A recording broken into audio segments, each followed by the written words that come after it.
Hi, everybody. I'm Jones. And I'm Mann. And we're Jones and Mann. And we are back with the second expression of Cihuatan, which is the 12th year.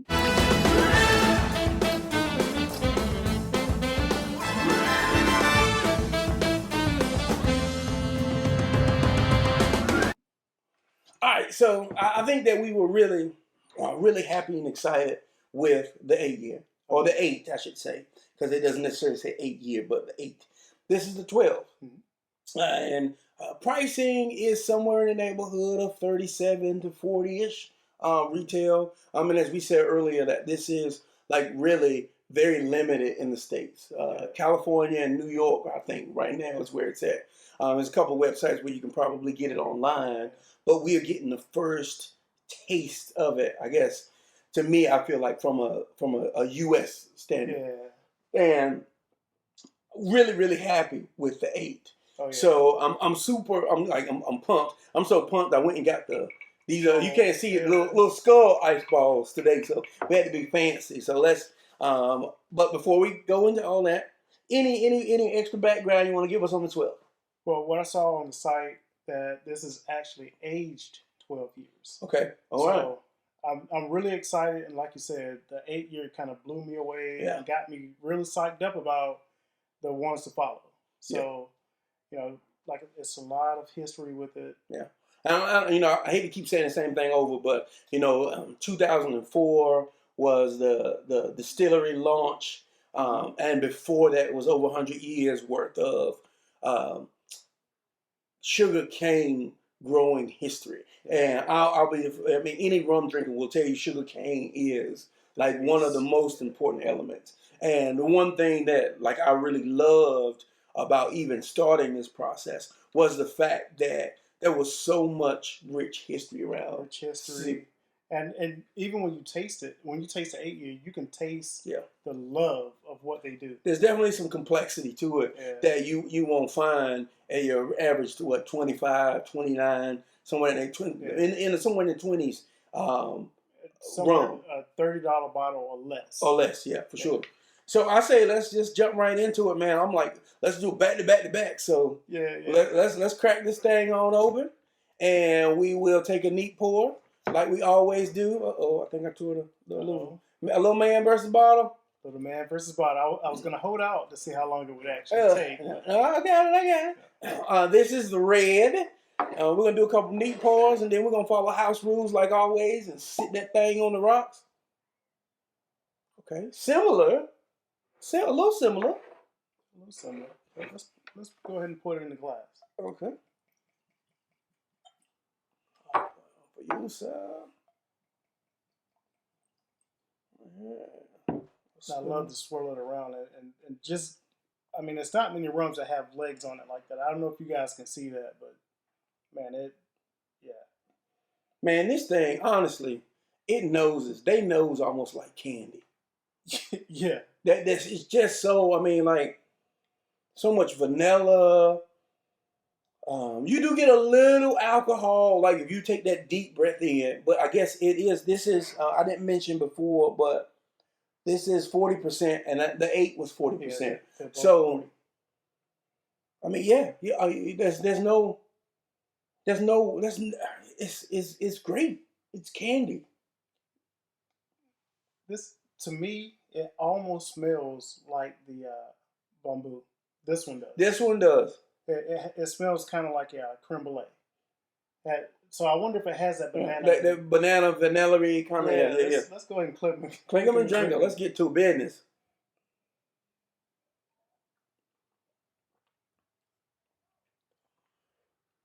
Okay. This one's different.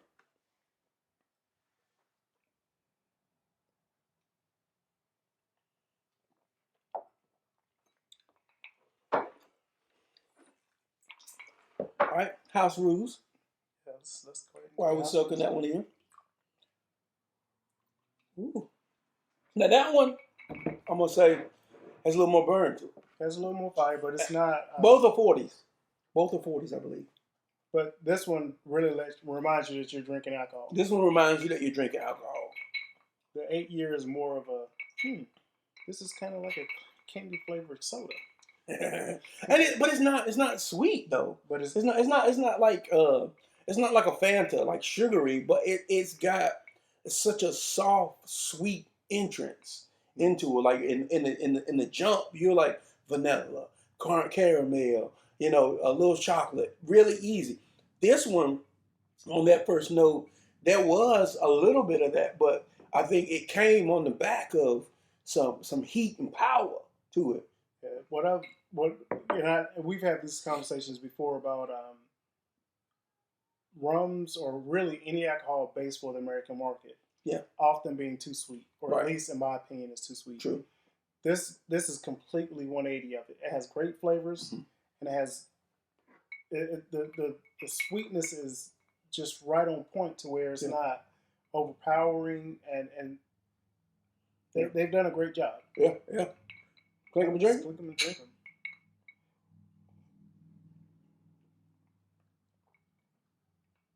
That's crazy. That's really crazy. Okay, so and I will jump into our review now. I mean, because we've been talking about this so long that the conversation is just kind of flowing. But this one is like, there's a huge difference between the 8 and the 12 in the fact that I didn't get as much of the barrel aging in the 8 as I do in the 12.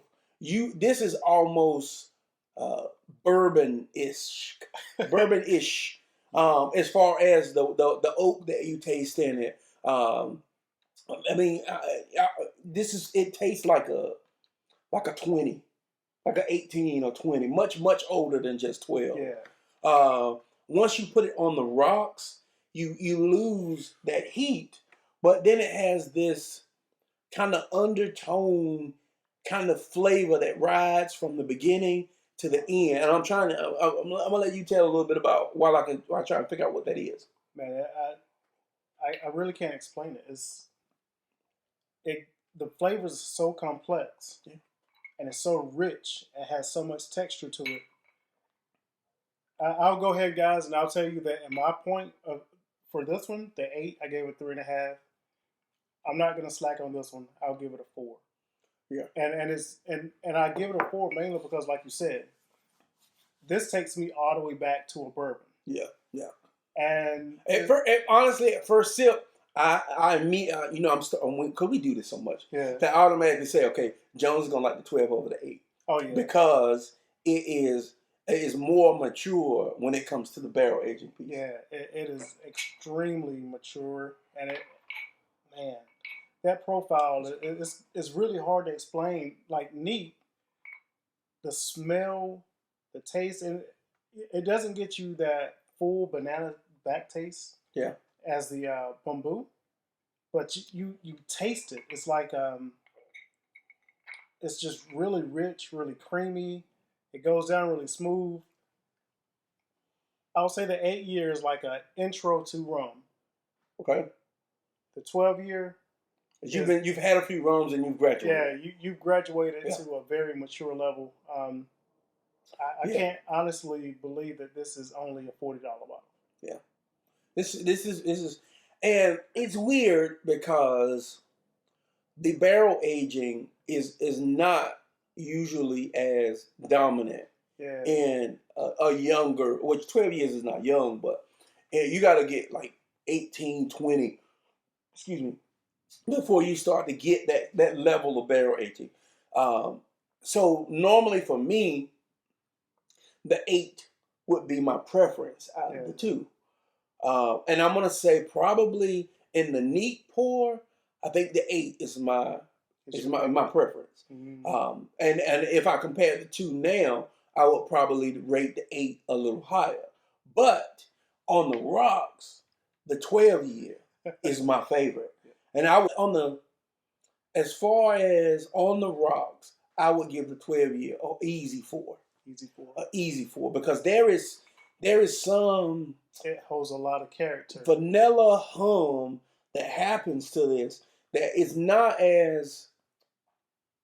It's not like Zaya in the fact that Zaya was way vanilla heavy, but it has it has a lot of those notes, and it's consistent from the beginning of the sip to the end of the sip. And you have to make that caveat of the original. Yeah. When I say Zion, I mean the original, the one that I fell in love with, kind of deal. This is phenomenal. Yeah. On the rocks is phenomenal. I mean, it's not, and I say that not to say it's not bad, neat at all, but it's so much different, man. I'm rambling on because I really do like it. I really do like it. Good. And what I was going to say was, for me, the 8 year, I automatically think rum and coke. Yeah. You think about mixing. Yeah. I think about mixing because it has a lot of flavors, but then it kind of fades away when you put it on the rocks. Right. With the 12 year, I'm thinking it's straight sipping. Let's go out here. The 12 is the grill. Yeah. And just sip this for like extended periods because it's really that good and that complex. That is awesome. The 8 is the mixer, and the 12 is the sipper. Because you put it on the rocks, and you need nothing. I mean, it has enough character to it, almost kind of like you mixed it in some way. Yeah. But yeah. This man, we're gonna be Walter drunk. And guys, you guys did. We're gonna be drunk tonight. Yeah. When we hit the grill, I'm putting this on the rocks. Definitely. And going for it. Definitely. So that is 2 down. That's 2 down, man. I'm surprised. 2 4s. Yeah, 2 for 2 for. This year, have we gotten 2 4s? We probably did on like Colonel Taylor or something. Oh yeah. Some of them, like some of the pigs, some maybe but 2. They're easy 2 4s.